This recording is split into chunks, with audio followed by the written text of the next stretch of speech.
Hello friends, चला तर मग आपण आता दालचिनीविषयी माहिती जाणून घेऊया. एक, दैनंदिन वापरातील मसाला सुगंधी व स्वादिष्ट बनवण्यासाठी दालचिनीचा वापर केला जातो. दालचिनी मुखशुद्धी व कंठशुद्धी करणारी असल्याने मुखशुद्धीच्या मसाल्यात देखील वापरली जाते. तसेच औषधासाठीही तिचा उपयोग केला जातो.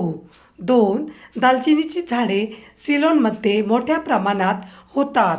भारतामध्ये मलबार आणि मद्रासमध्ये दालचिनीची लागवड करण्यात येते. हिमालयातही त्याची झाडे होतात.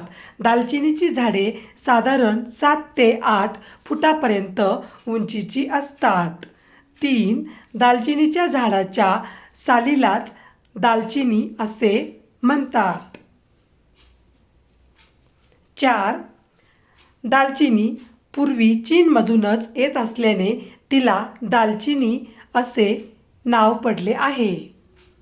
5, जाड सालीची दालचिनी लघु, उष्ण, तिखट, मधुर, कडवट, वृक्ष आणि पित्तकार आहे.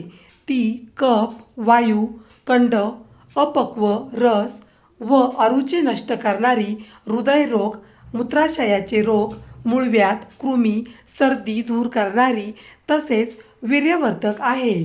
6, पातळ सालीची दालचिनी कडवट, तिखट, सुगंधी, वीर्यवर्धक, शरीराचा वर्ण सुधारणारी तसेच वायू, पित्त, शोष व तृषाहारक आहे. 7, दालचिनी मिरे व आले उकळून प्यायल्याने सर्दी दूर होते. 8, दालचिनीचा काढा प्यायल्याने पित्ताच्या उलट्या बंद होतात.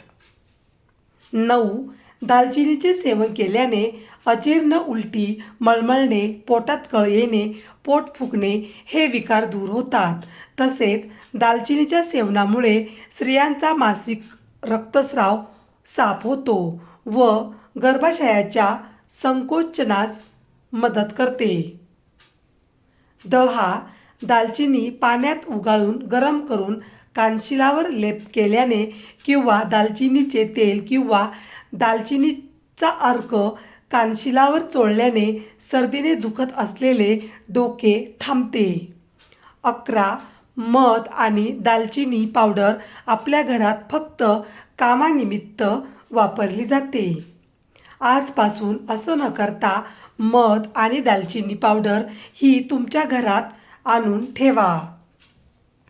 12, आजारांना शरीरापासून लांब ठेवण्यासाठी या पदार्थाचा मोठा उपयोग होतो. आठवड्यातून 2 वेळा मध आणि दालचिनी पावडर पाण्यात टाकून प्यावे. या आजारांवर मध आणि दालचिनी पावडर मात करतो. कॅन्सर. मध आणि दालचिनी पावडरचे पाणी प्यायल्याने शरीरात कॅन्सर सेल्सची निर्मिती होत नाही आणि कॅन्सरचा धोका कमी होतो. हृदय.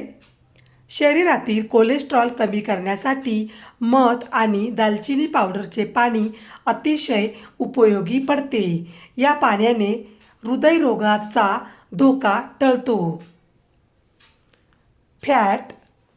वजन कमी करण्यासाठी किंवा शरीरातील फॅट कमी होण्यासाठी रोज 1 कप मध आणि दालचिनी पावडरचे पाणी प्या. सर्दी, खोकला. मध आणि दालचिनीच्या पाण्याने शरीराला उष्णता मिळते आणि सर्दी खोकला आटोक्यात येतो. डोकेदुखी. रोज 1 ग्लास मध आणि दालचिनी पावडरचे पाणी प्यायल्याने डोकेदुखी कमी होते. 13, दालचिनी अतिरिक्त प्रमाणात किंवा दीर्घकाळपर्यंत सेवन केली गेल्यास तिच्यामुळे नपुंसकता येते. यास्तव दालचिनीचा अतिरिक्त वापर करू नये. 14, उष्ण प्रकृती असणाऱ्यांनी दालचिनीचा उपयोग खूपच काळजीपूर्वक केला पाहिजे. दालचिनीच्या तेलाचा अतिरिक्त वापर विषसमान आहे. दालचिनीचे तेल किंवा अर्क अति उग्र असल्याने ते डोळ्यांना लागू देऊ नये. व्हिडिओ पूर्ण बघितल्याबद्दल खूप खूप धन्यवाद. चला तर मग पुन्हा भेटूया अशाच नवीन व्हिडिओमध्ये. तोपर्यंत बाय बाय.